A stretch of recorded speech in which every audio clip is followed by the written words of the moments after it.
Good morning, everyone. Happy Tuesday, and welcome to another episode of Tea and Coffee with Paula and Jay. And I am hairy. Holy, I am told hairy. you. I think I might need a haircut, maybe a beard trim. But that's just between me and you. But that's just a suggestion. Just a suggestion. Good morning, everybody. Sasquatch Jason is here, and nice to hear from you all. See you all. You're piling in. Great. No comments. Oh, I'll switch it up to there's someone there. Yeah. Okay. Help us break that and go ahead and give us a comment. Good morning. Morning, folks. Hello. Happy Tuesday. Tuesday. Good morning. And for that morning drive, welcome to Paula Jay. We stopped doing that for some reason, and we have a good fan who watches our show in the morning on his morning drive. So let's get back into it. Jeff Rath is back. Yay! Hopefully with audio. Dun, dun, dun. And good to hear, hopefully, from him. Yeah, but he got the link bright and early, and maybe he went and tested it and all that good stuff. Gave me a little heads up on how StreamYard works. You can test ahead before you're on, and hopefully he did that. He got it worked up. He was blaming his iPad, Apple product. I don't blame him. Shady Apple. Shady Apple. Good morning, everybody. Look, we're one step closer with the Generac now. Yay! A few more bits of pipe went in and all that good stuff. Well, actually, the second stage gas regulator. So, Martin, I know you're paying attention. You're the one to ask. Make sure we keep these updates going. And I do want to keep them going. But yeah, this is to ensure that the propane pressure is proper. That's a bunch of P's. Propane pressure is proper. Tongue teaser in the morning. And and I had 3 leaks because we bubble tested it. And corrected them, and now we have no leaks. Yay! So we're good to go. Cool. And our secondary generator has been running off at the new line. It was yesterday, kind of testing it out. No leaks. No leaks. But I had to learn about pressure, make sure I don't over-pressurize our system. And then also don't be under pressure. I better be careful because that's going to sound exactly first like in the morning. There we go. YouTube strike. I'll give a copyright infringement. There we go, because it's uncanny. It's bang on. You can hear the drums in my head. I know I can hear the rest of the song. Yes, it's under pressure. And it's good to go. So the next stage is to put that tool wire kit in that we picked up yesterday. Drill some holes and mount it so it doesn't move before we start it. I want to make sure it's mounted pretty good. I wanted to keep that last because you have to move things around as you're putting the pipes in. And process. It's a process. Not a punishment. This process is punishment. Canadian justice. Dun, dun, we don't need the heat pump this morning. She's on fire. I know. She's on fire. Something's in that tea, and I'm not sure what it is. I haven't even sipped it yet. This is me without tea. Woo-hoo. All right, let's get her back on the tea. May calm her down a bit. It's a sedative for you. Keeps you calm. And then the inside wiring portion will be next, and that's pretty simple. I got all my wires ready. They're just not hooked up. And I'm kind of excited about activating that Generac finally. Yeah, I know. Same here, love. Same here. Great job for all the stuff you've been doing. I appreciate it. Oh, no, you make it worth it. But my hands were cold. I picked like the coldest day to work with metal piping. Oh, it was chilly yesterday. Yeah. It was chilly and windy, but today we're on highs of single digits now. We've got the odd double digit coming up this week, but at least the sun's meant to be out for the rest of the week now till Sunday. Sun's out, guns out. Where? Careful, Connie. We'll come and take them. Drink that tea. Get back on your tea. You're pleasant when you're on your tea. I'm going to have my coffee now. Yeah, you go have your You coffee. take the mic. Sorry, Locals, I'm not sure if the chat is up and running. I'm refreshing it on my side, and I'm just not seeing it coming up. So I'm sure the feed is there for Locals, but the chat, I'm not seeing it yet. So I'll just keep refreshing and seeing what's going on there. We should be fine. We should be fine. But that's how the cookie crumbles. All right, so what's a major project after the Generac? What is on your... Skirting and then installing. You mean trying to get away from something? And then getting the subject. Getting the second diesel heater up, and then getting the diesel heater onto here as well. The skirting's almost done here. Yeah, the major one is going to be our trailer, but I'm going to do that this weekend with extra hands. Yes, with the extra hands. Because I plan to kind of build a structure around the trailer on the east side. East side. So we can capture that heat a little bit better and keep it in a little bit better. And I have some plans. It's all up here. Yeah. I trust that. So we'll get to it this weekend. Julio. What's on your list? For this week? Dump run. Oh, I'm gonna need your help because I am terrible reversing with a trailer, and we've got a full trailer full of stuff to go to the dump today. So I need about half an hour of your time to get that done. I have the skills to back up a trailer. Yes, I do not. I do not. A little trailer and time and effort. Sure, I can get it done, but not when it's a public place where go get it done, park, empty, and then leave. So I'll need your help this morning to get that done, please and thank you. Practice makes perfect. Sure. You'll get there. Eventually. And speaking of hitches and trailers, we had a pleasant surprise in our Arcadia, didn't we? Yeah, we did. We discovered, because we thought our Acadia, DMC Acadia, did not have hitch installed, and lo and behold, it does. Even the It was hidden behind a little even cover. the dealer didn't know. Yeah, because that's one of the requirements when we were looking for a vehicle was to have a hitch, and this one didn't. And we're like, oh, hum ha. But it had a protective cover, and I just had a hunch because I was going to buy a hitch, and I wanted to make sure that the quick connect for the wiring harness was there. Yeah. And I'm like, okay, well, I'm going to have to look under the bumper to see if that's there. And as I was making my way there, I'm like, I bet you I'm going to find a hitch. Yeah. Look, and there it is. Et voila. 7-blade hookup and everything. So we're good to go. Yeah. Did you see? There it is. I could have just claimed I installed it. Ta-da! Man, install hitch. It wouldn't be the first one. I installed one on the Bolt. Yeah, I know. It's still there. It pulled a whole bunch of things. So I must have done something right. Yeah, exactly. Ooh, what's it? Put your hand at the bottom of your steering wheel, whichever way you're. Yes. Oh, thank you, Derek. Yeah. I know. Okay, so I've tried that 1,000 times. My brain still needs to be rewired. I just literally look, and where it starts to move, I move it back the other way. But yes, everybody says put your hand at the bottom of the steering wheel and steer normal. Because you're on the bottom, you're reversing. Whichever way your hand goes, the trailer goes. Allegedly. No, it probably works, but I've tried that many times, but my brain doesn't wire for that. So hand at the bottom of the steering wheel, and then wherever. If you go left, it's going to turn the trailer left. If you go right, it's going to go turn the trailer right. That's a very good trick. Everybody does mention that one.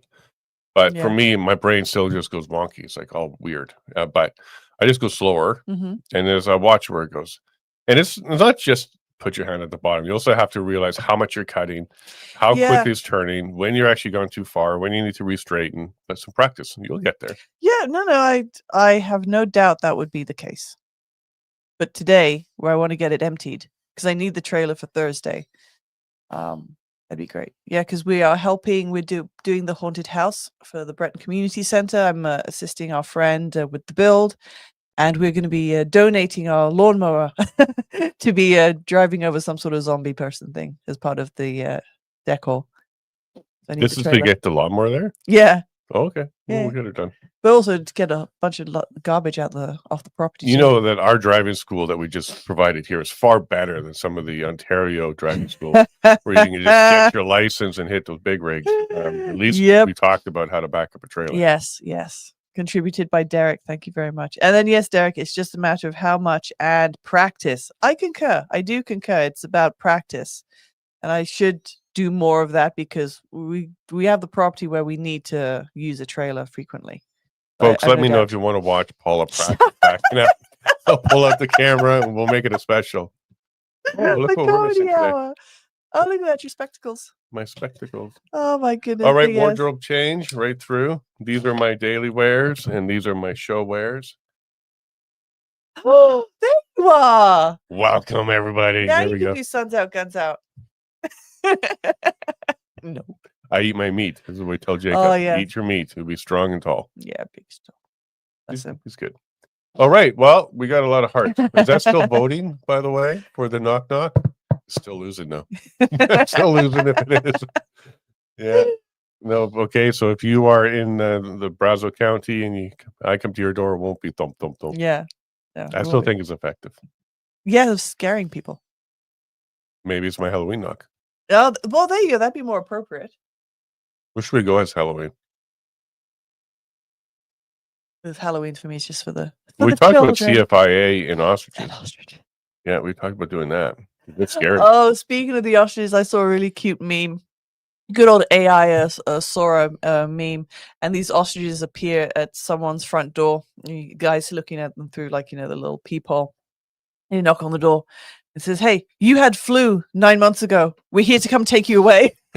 And so the guy comes out and he's in a white hazmat suit type thing. Says, "Come on, no, you had flu 9 months ago. Come on, we're taking you away." And so the ostriches swarm him and move him off to the side. Very true. Too soon. Too soon. Too soon. Too soon. But yeah, I was invited to a town hall on the Mm. subject today, but it's been canceled due to threats of violence because Crazy. it was going to be in Just person. crazy. Katie was going to be in person, and then me and Dr. Pellick and possibly others were going to be zoomed in Mhm. to participate in the town hall. I was all prepared for it, and then I got the message late yesterday because of threats of violence at the venue. They've canceled. This is the ongoing thing now. This is why Yeah. we had trouble with the Dan Hartman event. Is venues just simply will not host anymore because they take a knee to threats. Mhm. I say what venues need to do is stand strong, book. Yeah. Nothing's illegal. If there's anything illegal, let the police deal with it, and stop kowtowing because you're allowing them to get away with what they're trying to do, which is to stop conversations and stop events from happening. Yeah. We're in the cancel venue stage, and we know this because we were trying Mhm. for months to find a venue in Edmonton that first would host our tour, Mhm. which was just conversations. And then we tried to get it for the Dan Hartman showing, and no go. Like Edmonton, Calgary just shuts the door. So that's happened. So she's going to now possibly put together strictly a web-based one Yeah. where we're going to be there talking. So stay tuned for that. Is the Yeah. chat working? I just had to log back in, so I'll Oh, let you you could just be you just not logged on. Yeah. Sometimes that expires and you have to be in there. All right. Well, we're into our There news. we are. There we go. Hello, everyone. I Okay, see so you. now we're into our news portion. That went a little bit long. Look at that face. What a face to turn this on to. It's your face. No, but the face I was making, it was all like shocked surprise or something. Oh boy, Shock. I'm expressive with my face. When you're not. Oh, Sorry, what? Oh, what? back up a trailer, will ya? Why don't you go ahead and back up a trailer? All right, so we all heard or didn't hear Jeffrey Rath yesterday. Yeah. So hopefully he's worked out that issue. He said it was his tablet. There was some problems there. And he's going to be trying to join us again today, along with Derek Smith. So that'll be a good episode. Did we call it? Yeah. The Back to School Act was dropped yesterday. Bill 2. We received information from within the teacher side that this was coming. Mm. And it wasn't in a negative way, the teacher side. They want to get back to work, and they want to get back to the schools because the students who are suffering right now, they're not in Mhm. school. And there's many studies out there that show that if there's a 3-week drop in education, it really hampers the entire year. It's hard to catch up. We're supposed to have learned this lesson during COVID and lockdowns and other things that you really don't mess with the routine of school. Mhm. But here they are. Union side is pushing to keep this going, and Danielle Smith has now dropped the Back to School Act, and it should be done. I think voted on either now or probably today, and it will go into effect for Wednesday. Yeah. So everybody's going to be back to school on Wednesday, just in time for Halloween. Yeah, exactly. Now, of course, there's a lot of pushback on this, but I did post here, and this was Mhm. in collaboration with Paula because she is the education mind of this household as well, and being a future trustee is your get there.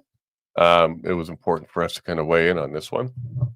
So good start on back to work. Yeah. Please finish the job on education choice, though. I definitely want to see some more changes, and some of these things Danielle Smith has talked about as part of her campaigning when she was running for leadership of the UCP. These are some of the things that people have been pushing for quite some time. Some of these even come out of the UCP membership themselves because they vote on policy, and it's to help guide the government. It doesn't require the government to follow, but it's to help guide. And some of these things come up from there. And then some of these things kind of just popped up because of the ongoing strike and the challenge toward education of our young ones. So the first one is the pilot. I'm going to underscore that word because people get very worried about this program. Pilot. So let's see if it works.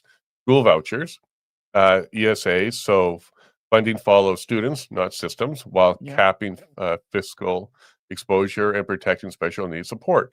So what this means in a nutshell is parents would get a voucher that lets them take it to any school. whether it's private, public, charter, or even, as we'll get into the next one, other types of schooling. It's the education. The funds are put aside for the education of the student, and we want to make sure that if we're doing a voucher system, that it stays with the student. And this is in order to create, because I do believe free markets are the best way to get the best with supply and demand. When government gets involved in things, and we're going to see this as another one of the points coming up, it causes an environment where it's not fair. It's not necessarily aligned with everybody's values. A small select few people can end up controlling something. And in this case, the public schools, because they're not open market and they always get the money anyways, they're not motivated to do better. They're not motivated to go above and beyond. They're not motivated to remove the rot. They're not motivated to make change within the school. And that's because they're going to get paid no matter what. And that's what the voucher system provides. So if there's a school that is doing better and actually focus on your children's needs, and as a parent, you're like, well, I prefer that kind of curriculum and that education over that other stuff, then you would have the choice to move your kid there. That's all this is. It's really a free market where parents can choose where their students go, their children go, and it's still covered by the financial support of the government. Yeah. Because that's where our taxes go. We have school taxes. That's where that goes. So I like this idea. I don't think you should just blanket open it. Just pilot it. Yeah, exactly. Try, yep. Yeah, have 10,000 students try it. Because if it does cause schools, all of them, to improve, remove curriculum that nobody wants, because it was pushed from the top down or from the unions or something like that. Remove that, put in curriculum that people do want, and you will increase your income, your financing and funding, because more students are there. Yeah, and school boards, that would be on you to fight for a quality curriculum. Trustees, that would be up to you to fight for quality curriculum. So if you find that there's a book or there's a subject matter that's been pushed down, province down to the school boards, fight against it, speak out against it, be vocal, because that too will also attract parents, because this is a school board that is fighting to ensure that there is quality education provided to their children. 100%. Yeah. 100%. There you go. Top score, A++. Because this is about the education of kids, not the indoctrination of them. Yeah. So let's get back to educating. And one and way again, quality standard of education. Sure, and that's what will happen. Like, we have multiple car companies. If we only had one car company, it would be to the standard of that car company. But because there's multiple car companies, they compete. They add safety. They improve. They have 5-star ratings on this, that, and the other. Yeah. They get better and better. There's innovation in it because they have to compete. As soon as you remove competition, you remove the innovation. And schools are stagnant, and they're kind of degressing or regressing. They're getting worse. They're not getting better. So this would be one way. There's multiple prongs to this. One way to get it to be improved. Number 2, legalize and fund homeschooling school pods or micro schools. So these are our schools, about 5 to 12 students a pop, which means one teacher is necessary. That's it. You don't need more than that. You can have various ages. We used to do this. We used to have small schools, rural, everywhere, where you'd had, siblings going there under one teacher. Curriculum is student-based because it's not classroom-based. And this is something that Danielle has talked about, others have talked about, is once you reach like 5 students in this pod, regardless of the curriculum, as long as it's, within reason, that funding could go there. So whether it's vouchers or not, these could be funded under the same system. Sure, you can apply curriculum and assess the safety standards and make sure that they're good. Totally cool with that. Like, they have to be certified in some way, or the teacher themselves has to be certified some way. Yeah. Which is fine with me. But it doesn't have to be in an institutional building. Yeah, and offering a homeschooling program in general. So for example, our boys used to be signed up through a school board in Calgary, because this typical school also offered a homeschool program. And there's many schools that do that, but there are many schools that do not. for example, Breton Elementary and High School do not not. offer a homeschooling program. And that would still mean that the children go through the curriculum. You meet with your facilitator a couple of times a year to see how the kids are going. You have a liaison that you There's get oversight. to meet with. Exactly. So that is available in Alberta right now through many schools, but again, many schools also don't offer it. So extending that as an option of education through the school would also attract students there too. Yeah, and the reason for the number 5 is that would be the base number for a teacher's salary. So if there was 5 students, it could function on its own. Yeah. And keep it small, because you actually don't want to turn it into what you saw with daycares all over Ontario and Quebec, where they're just stuffing kids in there, and it was no longer safe because they were getting a per child fee payment. No, keep it small. They're micro schools. And if you want to grow larger than 12, then you become a charter school or a private school. But micro schools will actually allow community-based schooling again, where kids are not bused for half an hour to an hour based on their location. And it also allows teachers or parents to be far more involved on the day-to-day. So I'd like to see that. This is not a new idea. This has been around for quite some time. Like we pay taxes towards school. Yeah. And but we don't see where that funds go towards our children. Yep. Yeah, the thousands that it goes to a child in school is not the same when you home. Now, I can see why the unions and stuff push against this, because it's very difficult to push a curriculum into micro schools. Yeah. It's very difficult to indoctrinate in a micro school. That's the whole point, really, because you're far more in charge of the actual education of your child. Well, I love that idea. That'd be great if there was a Breton micro school, and if you participated in it somehow. Yep. But there's a big push to make homeschooling a derogatory term. You saw as I discovered on the campaign trail. Yeah, several times. Well, you're a homeschooler. You know nothing about education. Wow. You're a person who doesn't know about education if you say that. Yeah. Because a homeschooler is far more involved daily on the education of their children. And there's a derogatory, and it was so silly. There's one gentleman we met. We won't dox him in any way, shape, or form. But he said homeschooling should be illegal. I'm like, oh, really? Why do you think that? He goes, well, because the kids come out sounding just like their parents. I'm like, oh, okay. And then he goes, well, some of them are good, though. Some of them are pretty smart. I'm like, okay. He goes, and we should also remove some of this math stuff. I'm like, oh, really? Why is that?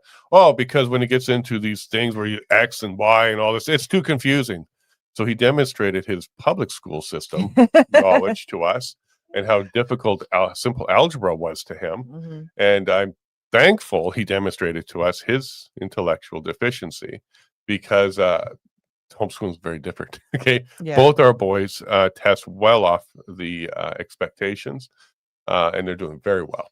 They're doing very well.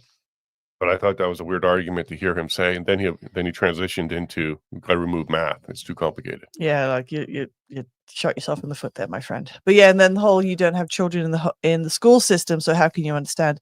There's a good chunk of trustees in the school system that don't have current children, or maybe yes, their children from like 20 years ago did.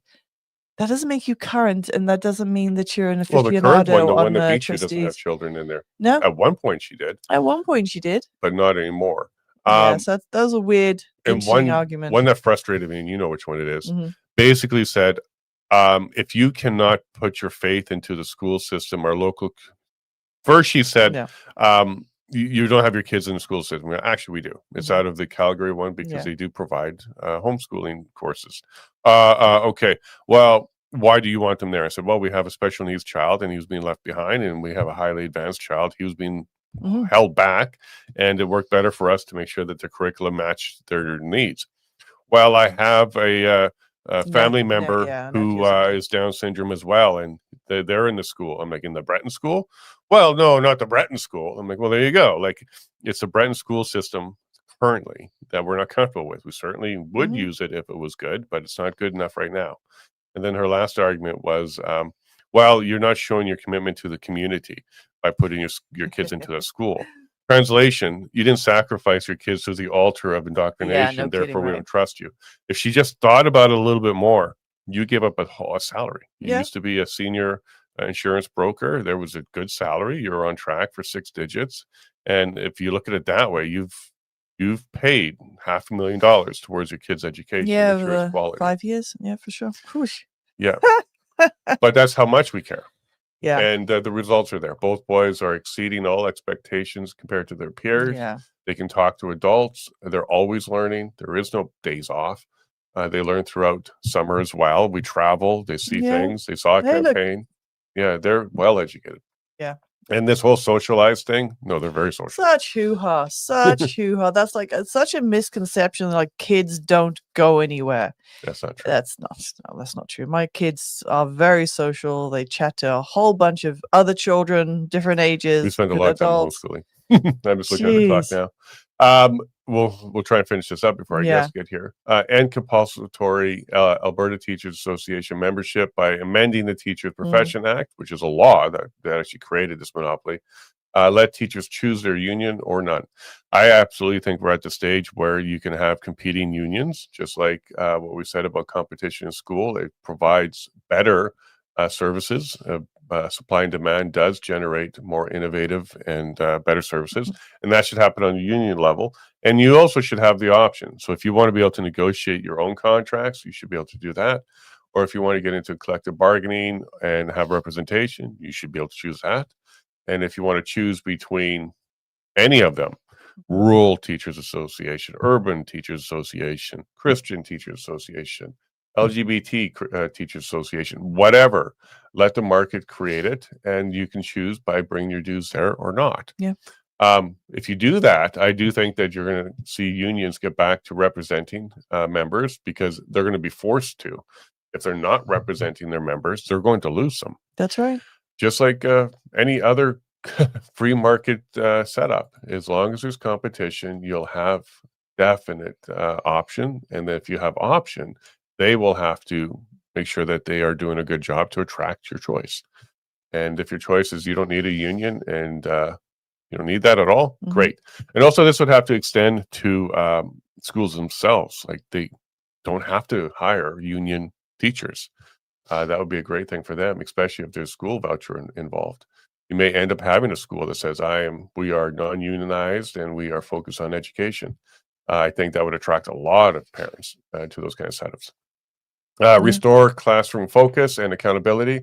Mandate a minimum percentage of education funding go directly to classroom instruction and student support, not administration. So first you're going to have to analyze and see where we're at. Is it like 50-50? Is it 20-80? Is it 80-20? And see where it's at, because it should not be administration heavy. It should be focusing the funding on the students and what goes on there for their support. Just like donations to charities. Like we learned this in the 90s, that sometimes it was like 2% or 5% of your donation actually went to the cause. The rest was administration. And people push hard against that, as they should. How much of our dollar is actually going towards the student and their support, and then have a minimum. So do some work around that.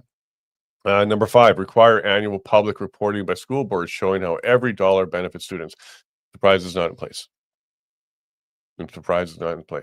So there is no accountability when it comes to the spending, but put that on school board level, and part of their responsibility when they choose to spend is also why, and does it benefit students? So in tandem with number 4, this would be a good way to ensure that whatever funding is going in, it's spent for the students' needs, mostly, because we do understand that administration is needed, but mostly spent on the students and some sort of standard there. And then number 6, and I see Jeff, he looks great. Hope you sound great too, my friend. Number 6, refocus the curriculum on STEM. So science, technology, engineering, and math, I think it is. And core academic literacy, reducing emphasis on ideological themes such as DEI, diversity, equity, inclusion, and SOGI. And they can have different names, but the same type of programs need to go. Sexual orientation, gender identity initiatives. Ensuring students graduate ready for jobs, innovation, and foundational knowledge. We should be preparing them for the real world. Yes. Not forcing the world onto them, or a subset of the world, or someone's ideals of what the world should be, and forcing it onto the children at that stage. Budgeting, first aid, all that type of stuff, I think would be great to implement into the school. Yep. And that was a big one because that happened yesterday. So Danielle Smith came Mhm. out and provided back to work legislation. The last comment I'm going to get to before we jump to Jeff is had some back and forth on my ex. And somebody Mhm. was saying, well, they kind of agree with forcing schools to reopen, but they didn't like the notwithstanding clause being used. And they said, well, she didn't have to use the notwithstanding clause because that cuts the charter out of the equation Mhm. and says we really don't have a right to strike or a right to assemble or anything like that. It ends that right. But if you look at historical, so there's a bunch of misinformation. Uh, right to work back to work legislation has had the use of the notwithstanding clause Mhm. happen across Canada and other places. So she's not the first to do this. It's also not the first time that the notwithstanding clause has been used. And here's the one thing that it does do. It moves the argument out of the Alberta courts, which are Liberal appointed judges, and moves the conversation out of those courts and puts it into the Supreme Court. And that's really all it does because it removes the charter challenge. Mhm. Because right now, if she put in legislation that didn't have the notwithstanding clause in there, the first thing the unions would do is bring it to an Alberta court to challenge it and likely win. Mhm. Because if it's just on the challenge of the charter itself, they'll win. So it'll be reversed. And then we'll be right back to where we started. There'll be precedence there. And then the next step would have to be the notwithstanding clause. So because this has happened in other parts of the country for that purpose, the next step would be, if someone wants to challenge it, is the Supreme Court. And Yeah. Supreme Court then would have to make the final decision on whether or not provinces can use a notwithstanding clause. This is already before the Supreme Court. There's already a challenge by the federal government on the notwithstanding clause. So we're going to get this answer one way or another. But this was to ensure that the students are in school, Yes. stay in school for as long as possible, and move this argument to the Supreme Court. Get her Okay. done. All Get right. So this on that done. note, let's go ahead and bring in Mr. Rath. Good morning, sir. How are you doing today? Good morning. Can we hear me this morning? We hear you. You are back. Oh, you look good There we too. go. You got your coffee on. Uh, So sorry about all of that. I think you worked out your issue. What do you want to share with us? What do you think the issue was? Oh no, I know what the issue is. They just changed the icon for my email on my tablet. So I was trying to open my email under Outlook, and they provided me some nice new icon that had never been used before. This is why I try not to update my devices. So No, anyway, fair enough. And I was a little nervous this morning because I did some updates on our studio computer. I'm like, oh, please don't Yeah. break. Don't break. That's one of the challenges, right? But thanks for being so persistent. We really tried. You Mhm. really tried. And yeah, we hear you loud and clear now. So thanks for well, coming that's back. great. Yeah. So So as we wait for Derek, Derek's going to jump. that was quite the day on Saturday, wasn't it? Yeah, let's jump right back into it. So one of the things we were talking about was it doesn't matter how many people were there. What matters is people were there. Mhm. Yeah, I think that's right. I mean, we only had 3 weeks to get that organized, and of course, unlike the union demonstration several days before, I mean, our people were there volunteering their Saturdays to be there. They weren't being told by shop stewards that they had to be there, et cetera, et cetera. They weren't being bullied by their union bosses to be there. So, and honestly, I've seen the aerial photos. We've talked to the sheriffs, we've talked to the RCMP. When we did our walkthrough at the beginning of the morning, we were told, our security team did their walkthrough, with the sheriffs. They were told that if we filled the plaza all the way to the back wall, there'd be 20,000 plus people there.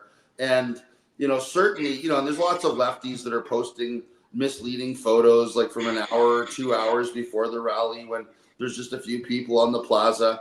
I was standing on the steps of the legislature watching the crowd fill in through the whole, rally. And by the end of it, when I was speaking, I was the last speaker. We were full all the way from the front steps all the way to the back, of the rally, and people had been streaming in throughout. So we had, I would think well over 15,000 people there, close to 20,000 people. And we had 60,000 people streaming it on various platforms live online. Including this guy down here. Yeah, including Derek's platform. So, if you look at it that way, there was easily, 80,000 people that engaged with it live online. And then since the rally, there's been over 600,000 positive engagements, with regard to what went on, and that's a single demonstration in support of Alberta independence. So, if we're now talking 680,000 people positively engaging with that event, that's 38% of the electorate in the last provincial election that positively engaged with that event. So anybody thinks that this movement, the independence movement, is going back in its box, I think is woefully misled. And completely frankly, true. And I got a couple questions for you, and then we'll bring Derek on. Derek, great to see you. I love your background. There's a lot going on there. Something to look at. We'll bring you on just a second. But Jeff, Sure. 3 quick questions. Were there paid people there? Like no. me in the audience? Did you pay anybody there? No, Did you guys not. cover And the transportation costs of anybody else? We had over 100 And what was buses the anti or the with the other side? We had over 100 buses that were organized to come up, and the organization for the buses took place online, where people just registered for the buses, and then everybody paid $50 to get on the bus to come up. So everybody that came up by bus, we weren't paying for the buses. People were paying themselves. Our grassroots people were paying themselves to get on those buses and come to that rally. That'll tell you the big difference between what we're doing and what all the lefties are doing with their silly little protests. Correct. And what about the counter protests? How large was that? Oh my God! If I can find a photo on my phone, it was so funny. There were more police there than counter protesters. By about 20 to 1, right? Like, the reality of it is that the counter protest was so small that the police easily corralled them off to one side. Here's a screen. Where's my camera? There's a screenshot of the little counter protest. Some gentleman holding a sign that says "Hot girls hate fascists," and some other guy dressed with a girl, we're not sure, with her head wrapped in a Palestinian scarf with sunglasses, holding a rainbow flag. I would dare that person to go to Riyadh in that outfit and see how long it was before they got stoned. But anyway, that's fair enough. From the picture that I saw, it looked like there was one representative from one of the major groups, one Antifa, one Rainbow, one Palestinian, one Forever Canada. There was like one representative from each of the groups, and that was it. And there was also no violence. Nobody assaulted them. There was no problems. People just kind of walked by, took some video, and just moved on. So there was no provoking going on or anything like that as well. Let's jump to Derek. Derek, thank you so much for joining us. Thanks for being on that stage, waving that big flag. Thanks for streaming it. Thanks for doing what you do. And welcome to Tea and Coffee with Paula and Jay. How are you doing today? I'm great. Thanks for having me on. And listen, it was my pleasure. I wasn't there to get views and clicks. It's there to get the message out. I was an Albertan just like everybody else. And I can tell you right now that the feeling that I know a lot of people that were there or experienced it, looking out on the crowd to the steps is one thing. But when you're standing on those steps, looking out how far back this crowd went, and keep in mind, it wasn't just the plaza, like they were into the trees on the sides. The drone shots haven't even done it justice, because I think some of those drone shots that have appeared online were getting, again, just before the buses showed up. You could see from those steps all the way to the back. You could see on the overpass behind it, people behind that overpass glass. People have been telling me for a long time, Fringe, I don't think we're going to see a 50+% vote on independence. I think if you get 30, it says Alberta's fed up and maybe the feds will take you serious. But I'll tell you one thing, after Saturday's rally, anybody who wants to tell me now that this is a fringe movement, that it's only small groups that talk about independence, that people aren't on board with it, I'd tell them, you go watch that rally and tell me different. That was absolutely electrifying. Yeah, they're not being fair at all when it's made comments like that. 30%, I think, before the election was already ready to go. Carney won, that bumped it up. And then Carney's action since he's been in there bumped it up. He's the best PR for Alberta independence there is. Jeff, this is something you talked about a lot on, because Carney, he's not putting pipelines on. He's not looking for Alberta. He's not even doing the carrot. I think he's only doing the stick when it comes to Alberta. And we're not responding well to that. So have you been sending checks to Carney to market the Alberta independence? No. But I mean, the reality of it is, and I've been saying this for a while, I don't care if Carney did a 180 and decided to give Danielle 3 pipelines, or all of a sudden, because Carney's government may fall here in a week or two. It doesn't sound like they've sufficiently bribed the NDP members yet to get a budget passed, right? I don't care if Pierre Poilievre got elected. The reality of it is Alberta is so much better off outside of Canada that whatever little goodies or little candies that they want to give us to go back home are never going to be enough. I mean, imagine how much better off this province is going to be with a $50 billion a year fiscal capacity surplus, right? We can fully fund all federal services that we have. We can triple the amount of money going to impoverished Indigenous communities to lift them out of the abject poverty that Canada's left them in. We can have our own armed forces at 3% of GDP, and we can still have a $50 billion a year fiscal capacity surplus to apply to tax cuts. We can have a 33% tax cut, the year after independence. I mean, that's what the teachers and all the unions should be rallying for. If they want a big raise, they want a 33% increase in their take-home pay, vote for independence. They want smaller class sizes. Well, let's send all of the people here on temporary work permits, and international mobility program visas back to Ottawa where they belong. Just give them all a plane ticket to Ottawa, charter a bunch of planes, start shipping them all back to Ottawa. Our class sizes would come down pretty quick.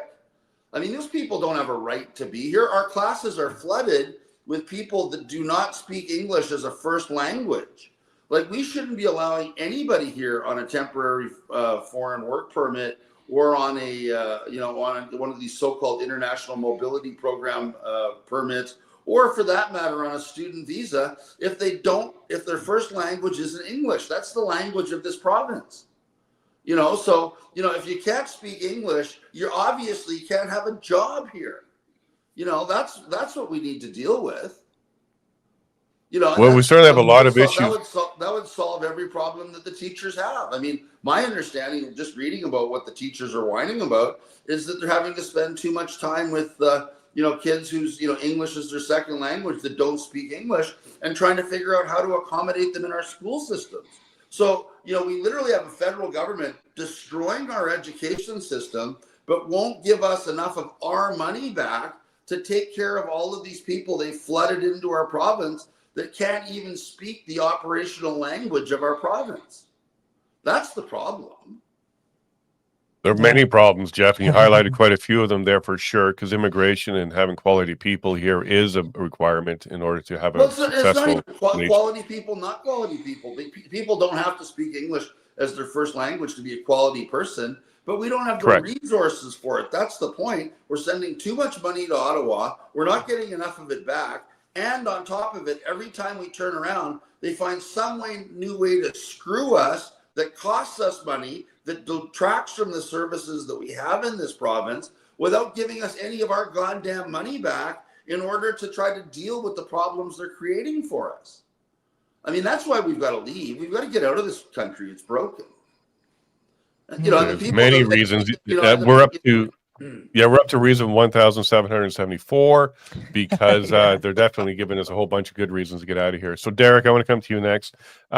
I've noticed that there's a lot of support. Okay, so when we went door knocking, we only had one person out of the 400 or so doors that was really against leaving. He was an older gentleman. He believes Mark Carney should have the power to remove the premier. He believes that people are not watching enough CBC. If only they watched more CBC, they would understand how bad Trump is. Like, he was regurgitating all of the problems that we have when it comes to information. And he was the only one that said Alberta shouldn't leave.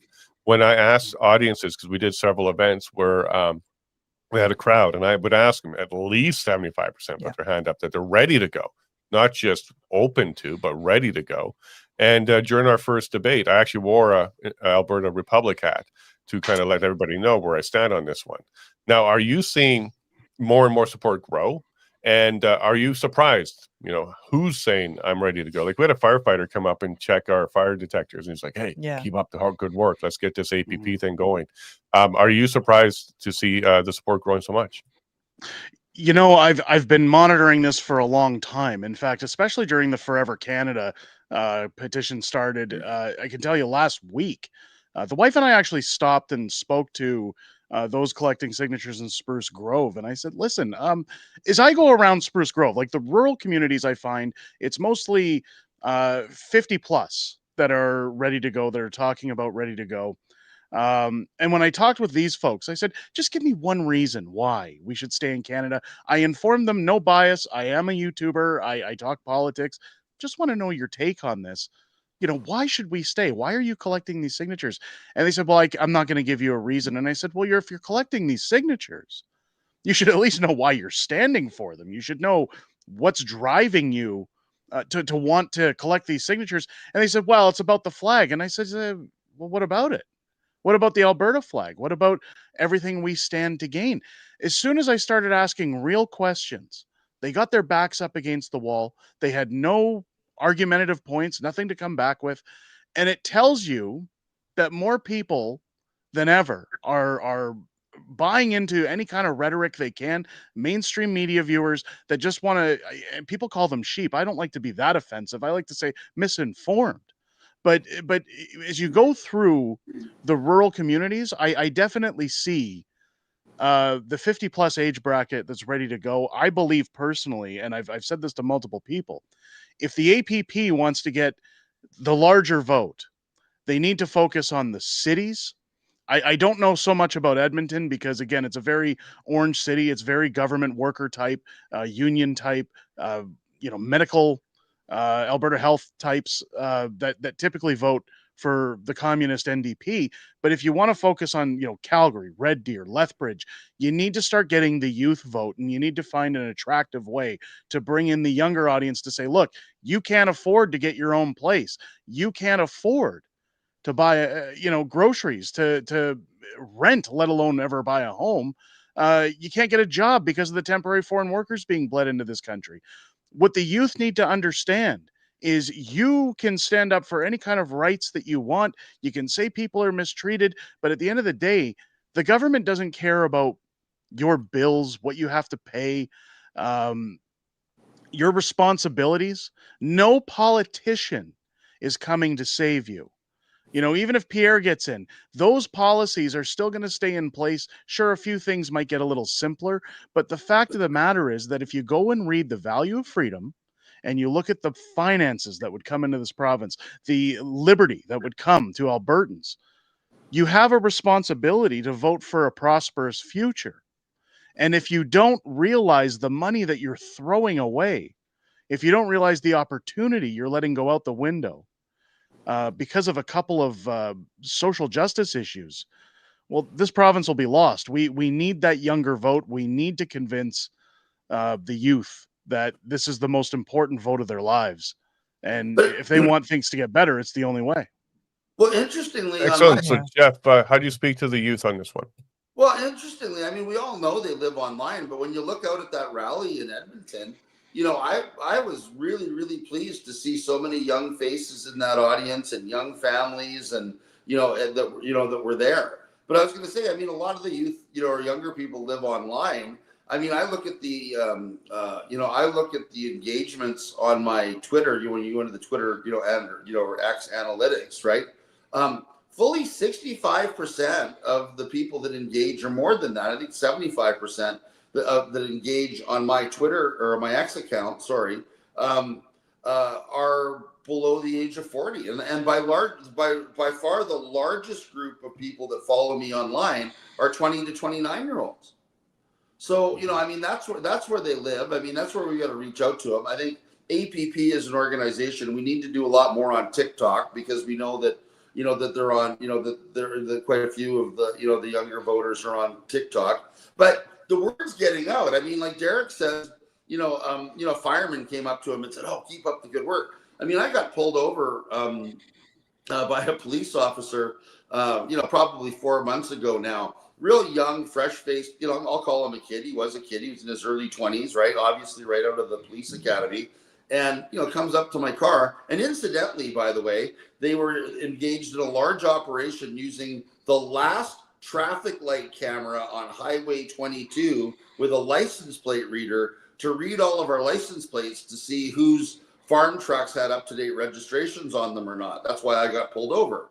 So you want to talk about the World Economic Forum and our surveillance state? That's the degree that's where we're at now, right? But anyway, comes up to my window and I said, "Oh, how are you today?" And he says, "Oh, you seem like an awfully good mood for somebody who's going to get a ticket." And I laughed and I said, "Oh, I'm just coming back from an event downtown. I was talking to a bunch of Calgary business people about Alberta independence. It went really well, so I said I'm in a good mood." So this young police officer literally looked like Howdy Doody, fresh faced, freckles, the whole 9 yards.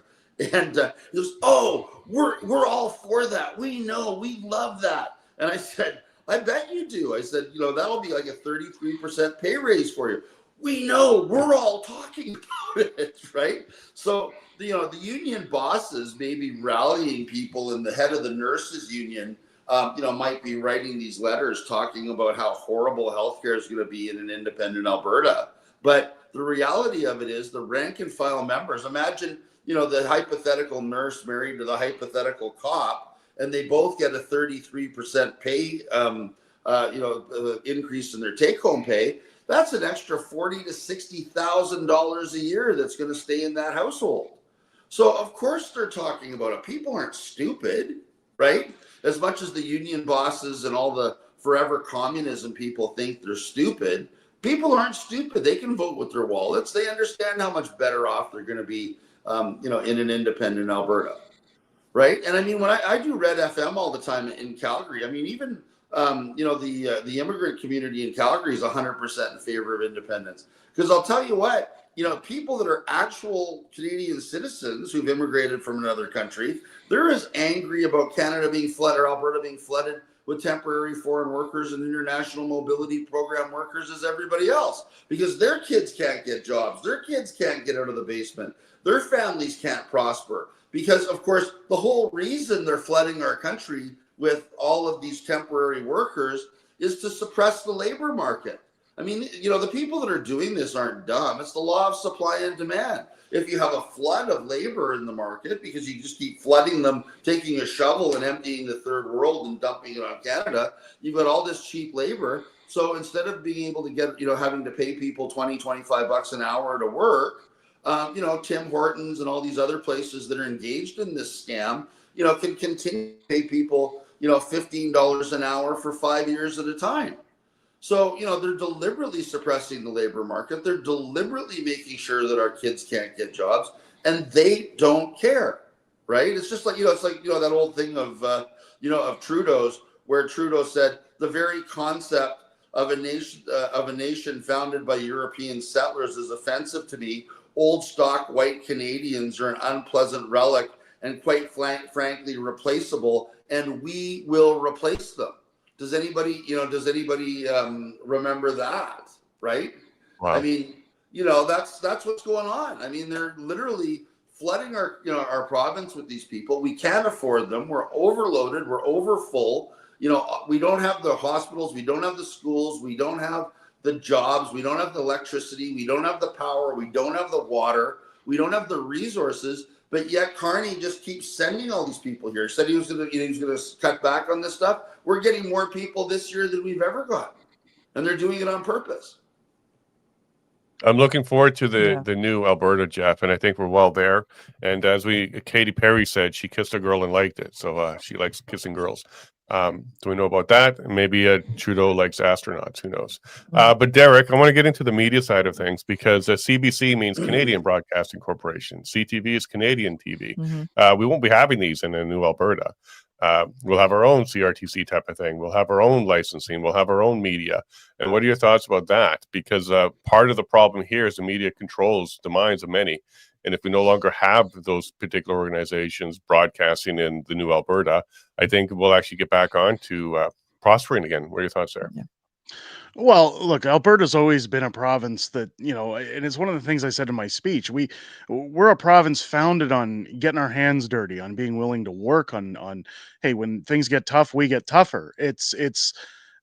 We've had this broken decade that, and I don't like referencing Pierre Poilievre, but it's a broken decade where the policies, the theft, the scandals, everything that's happened to this country have been a culmination to show Alberta that, hey, people have talked before that things are bad, but now you have the government's boot on your neck more than ever before. Things need to change. I think that, when it comes to the media, that if Alberta gains its independence, anybody who's against a free Alberta, they say the lefties, whoever it may be, they'll pack up and leave. They'll go elsewhere. They'll go where they can get their CBC, their CTV, they can get their social justice policies. They can scream how high their elbows are up. You name it. The beauty of the media is that independent journalism right now is on fire. And I believe it was either, forgive me, it was either Keith or Jeff, I believe, at the rally, who lifted up their phones and said, "These are your media now. You have the ability to go around and be a journalist." Repeating Ezra Levant's speech, that is the reality now. That TikTok, Instagram, YouTube in particular, other platforms, they run people's news cycles.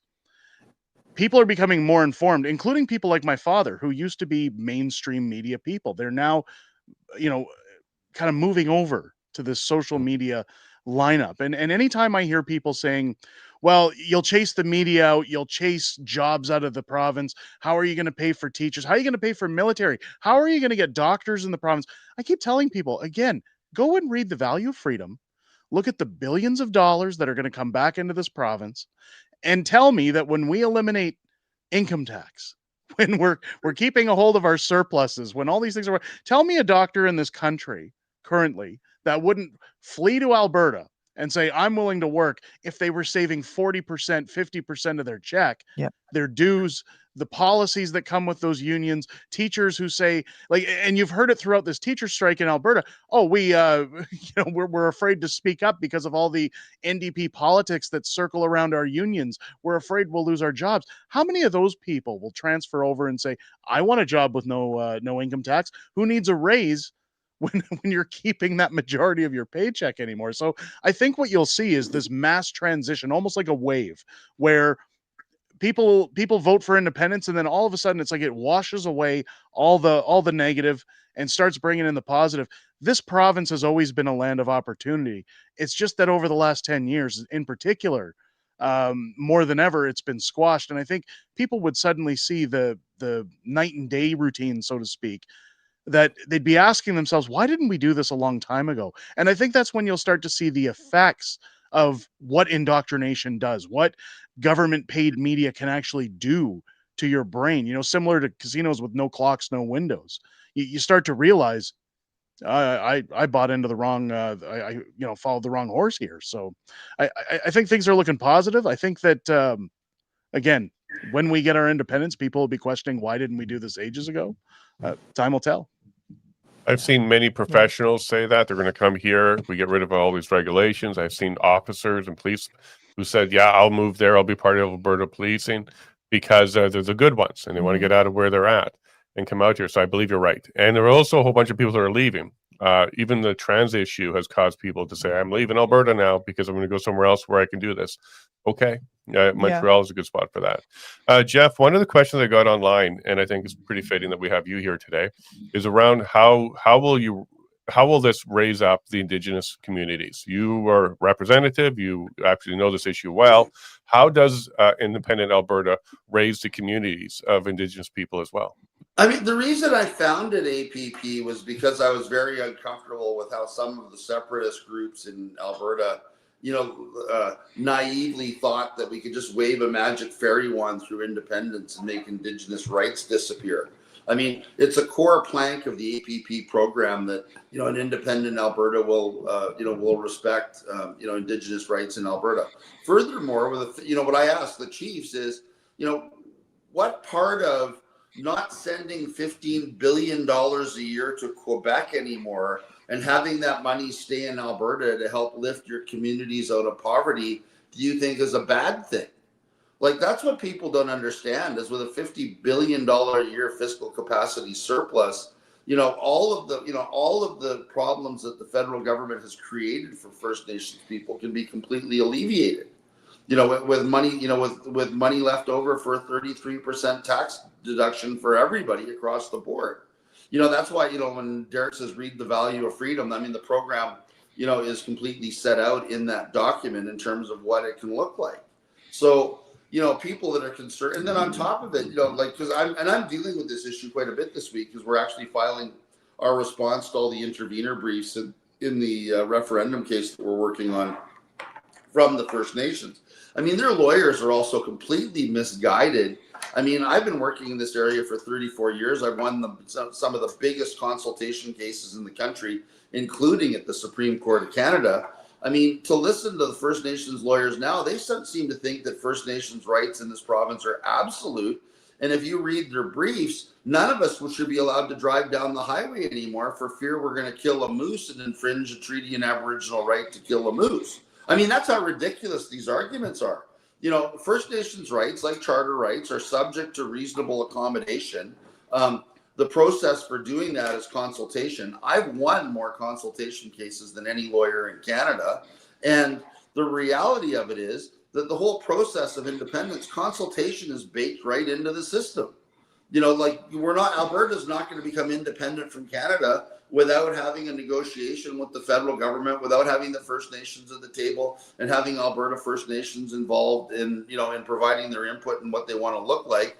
And even all this stuff about, our relationship with the Crown will be destroyed. Well, first of all, it's not even determined. I know a lot of people in the independence movement are pro-Republicans and want to ditch the monarchy. But that having been said, that's not for any one group of people to determine. That's to be dealt with in the context of a province-wide, constitutional convention. And it's not a given, given all of the soft, sort of the soft middle and all of the people that have this attachment to the monarchy, that Alberta will not become, will not remain a member of the Commonwealth and a constitutional, Commonwealth with ties to the Crown. I mean, we simply, we can still change our system of government, have a bicameral legislature like Australia. We can have, checks and balances like the United States. We can have citizen-led initiatives and referenda like Switzerland, and still maintain the Crown. I mean, you can have a president that's still under, Prince or, King Charles.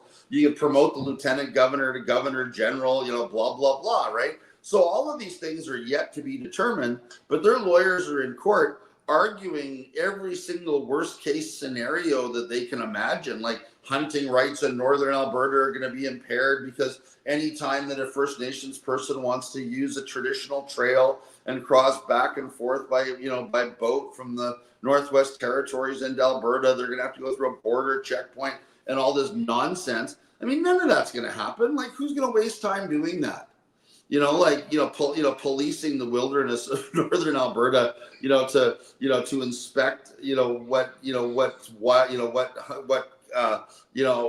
animals a First Nations person has taken off of their trap line or otherwise. I mean, come on.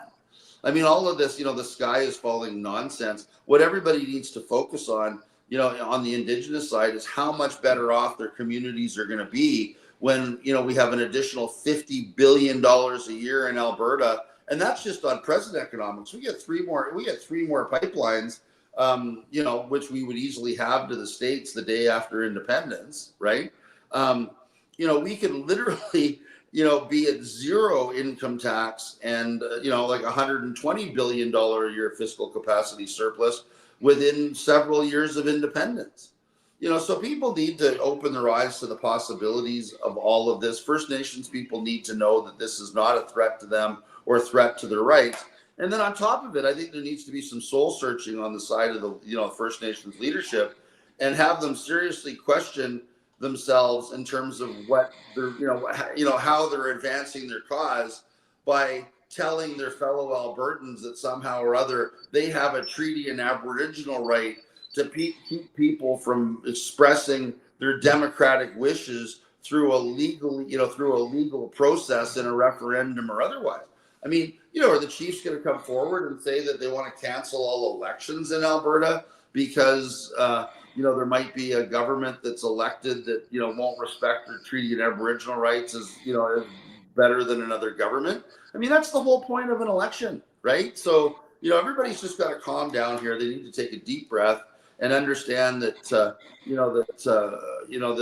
independence is actually a real opportunity for them to actually negotiate stronger protection for their rights than they currently have. Because let's face it, I mean, Sparrow and all those decisions that their lawyers ignorantly cite without actually understanding what these cases are about. I mean, those cases, and even, you know, the requirement for First Nations consultation was the Supreme Court of Canada, you know, literally imposing limits on their rights through the court system, right?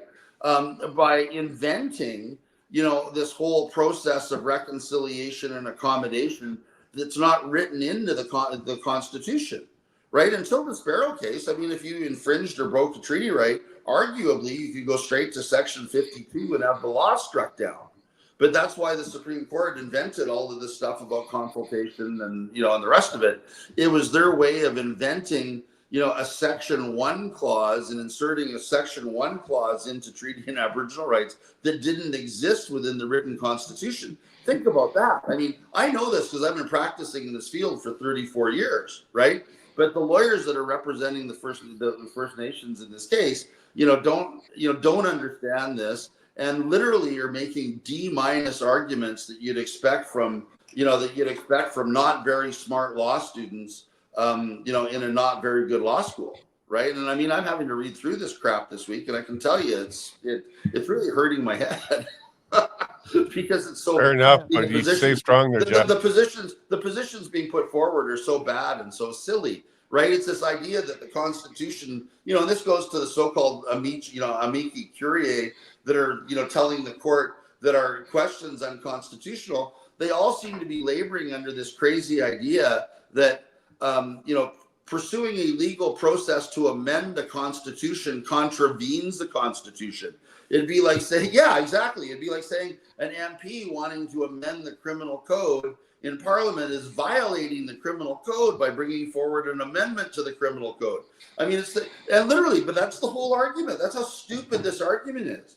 And, you know, like, yes, and as a lawyer, I mean, it just hurts my head that I have to deal with this level of stupidity, you know, just to get our question to a vote, right? Like, it's beyond belief that this is what we're dealing with, but it is. So anyway. Well, when we get to the point of getting those decisions, and I think the judge said by the end of the year, he's planning to kind of get this all done and dusted. So hopefully these arguments will be addressed. There will be a decision. You'll see how silly they were and where we go from there. So I'm looking forward to that. Gentlemen, can you hold on? Because we're going to take you to our private area for about 10 minutes or so, because we're going to have to wrap up the public side. But please just hold on and we'll continue this conversation. Derek, I have a few more questions for you. So hang on. Okay, guys? Sure. Thanks. All right, public, we ran a little bit long because it was really important to hear what Jeff had to say about the Indigenous issues and how it can be tackled. It is before the court. If you are following the question that's going through the court right now, the main interveners are the Indigenous groups. So they're putting forward their arguments, as Jeff highlighted there. And then you're going to hear the counter arguments and a decision going forward. I do strongly believe that if we're all prosperous, if we all get to participate in a new Alberta, eventually all of these boats will rise the same way, and then we'll all be very equal. We won't need to have not prosperity, but programs in place to raise everybody up, because we all will be raised up. It is the federal government that is causing a lot of these indifferences and problems. And I like what Jeff said there about the Constitutional Convention. It's not the time now to decide exactly what is the new government going to look like, what's the new system going to look like, or even the Constitution. You can have drafts, you can have ideas, and then bring them all to the table at the Constitutional Convention. That's where the next decision is going to be made. This is how it works. All countries that start off will have to decide on what their Constitution looks like, and that's going to be the people doing that one this time. And I like how Jeff highlighted the Constitutional Convention there. Yeah, and I like Rusty Wiener one's comment here. Boomers need to learn how to meme. It's the best weapon. Humor is the best weapon we have, and it's dangerous against authoritarian. Well, another thing Rusty brings up is which spelling are we going to have for humor? With the U, without the U, or are we going to keep the U? With the U. We'll find out. O. Constitutional Convention. Do we carry forward the U's or no? Yes. But anyways, thank you very much to the public for hanging out. Private. Color. C-O-L-O-U-R. Color. Yes. He's got the U. He's got the U. So it sounded like the word of God there. But that was Jeff's saying we're going to keep the U's. I think there'll be a whole section at the Constitutional Convention. You or not. We'll find out. But public, hang on. Thank you very much for hanging out with us today. Locals, be right there. Yep. See you tomorrow. Bye and God bless.